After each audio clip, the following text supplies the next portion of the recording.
All right, hello everyone. A quick video about the idea of building networks. And this idea is going to be broken down into three parts. The first is ideas, the second is people, and the third is products. And I am going to attempt to explain how all of these things fit together and how you can take advantage of this three-layered system to find the type of people you want to work with and build products that help them. So let's get back to the start of that equation with the ideas piece.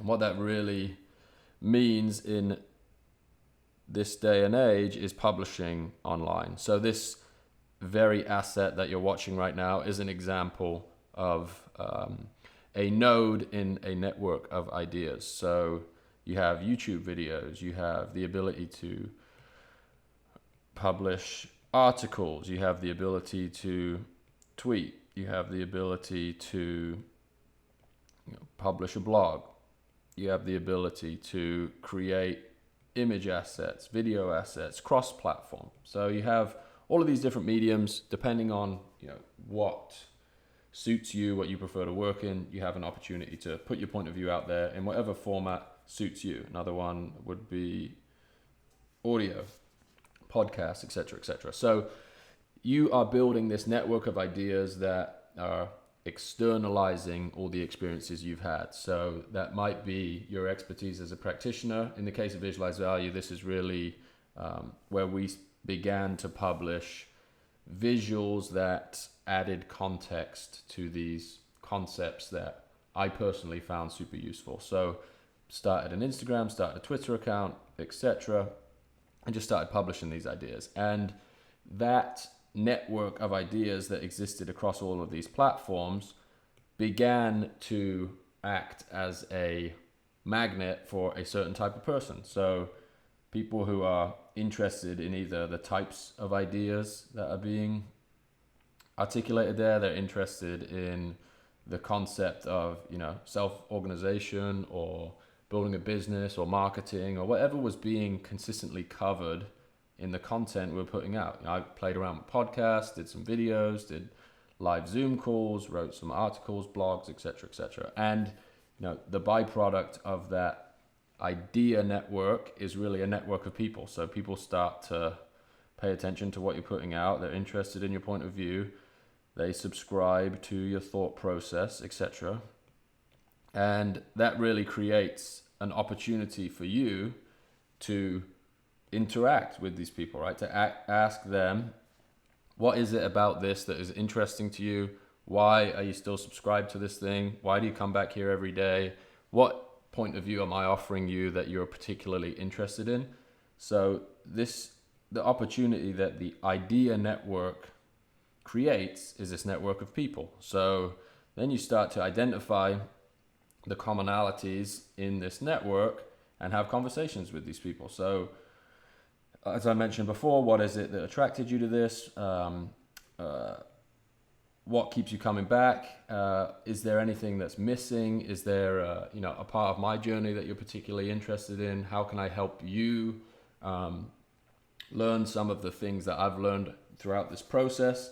And the answer honestly presents itself pretty obviously when you're having these conversations. So if the idea network is working as it should, it's bringing in people that share your point of view, want to learn your point of view, have a desire to obtain something that you have, whether that's your perspective, your skills, etc., etc. So all of those conversations lead you to the third layer of the network, which is ever evolving as all of these layers are, which is the product. So the network of people really leads you towards opportunities to create things for people that have self-selected, that have raised their hand, that this is something I'm interested in. So in the case of Visualize Value, the immediately obvious product was a planner called the Daily Manifest, which was essentially a tool I was using to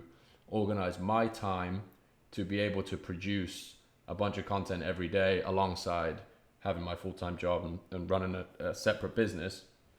And when I asked people what it is that attracted you to Visualize Value, I'd get very similar answers. So it's, these ideas help me clear my head, they help me focus. What are you still struggling with? I struggle with procrastination, I struggle with time management, I struggle with structuring my days, I struggle with setting goals, etc. So a product was built in response to what we're hearing from the market based on who we'd attracted as a result of our idea network. So our people network built on top of our idea network is giving us a opportunity to launch a network of products. So this first is the daily manifest. And obviously this process of conversing with your audience does not stop here.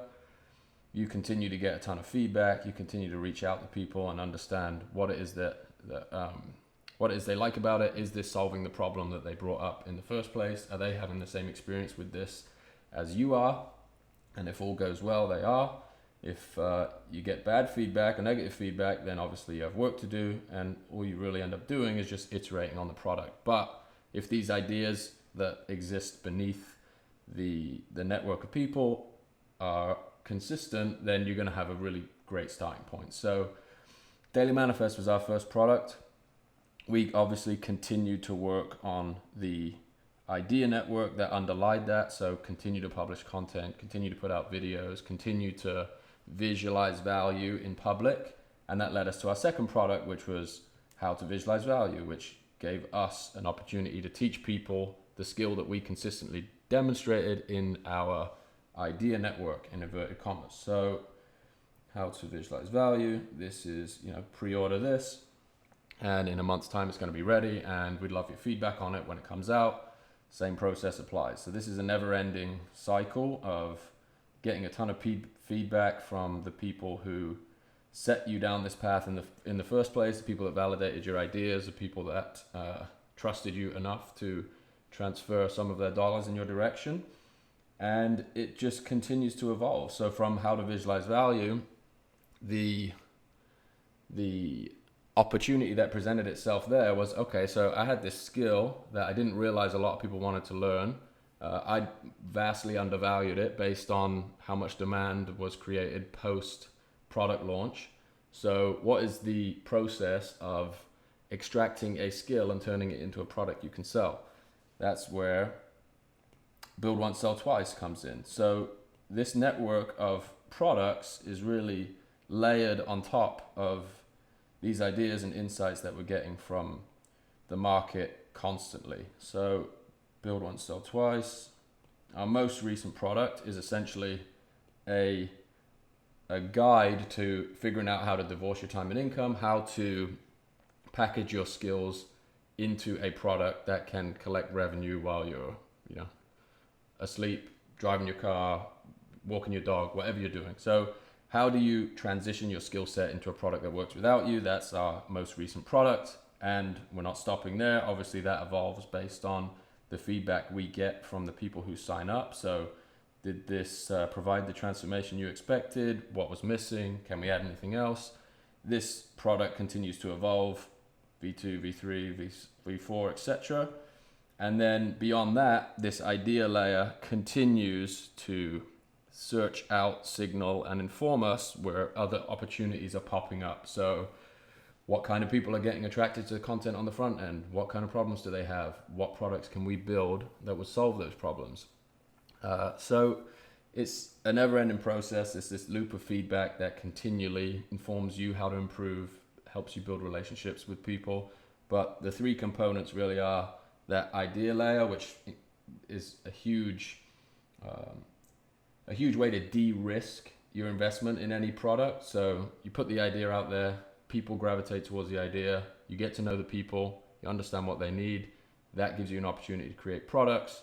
And then that process of launching a product and getting feedback for your first product gives you the opportunity to make it better, to launch another product, to understand what it is about your audience, or really your collaborators, your partners in this process, that you can produce to help them get where they want to go based on what they appreciate about what you do. So this is just one big feedback loop, but if you separate it into these three layers, it personally helps me think about it, and I hope it also helps you think about it. As always, any questions, drop them in the comments. And if you like this kind of stuff, hit us with a subscribe, and we'll see you in the next video. Thank you so much for listening.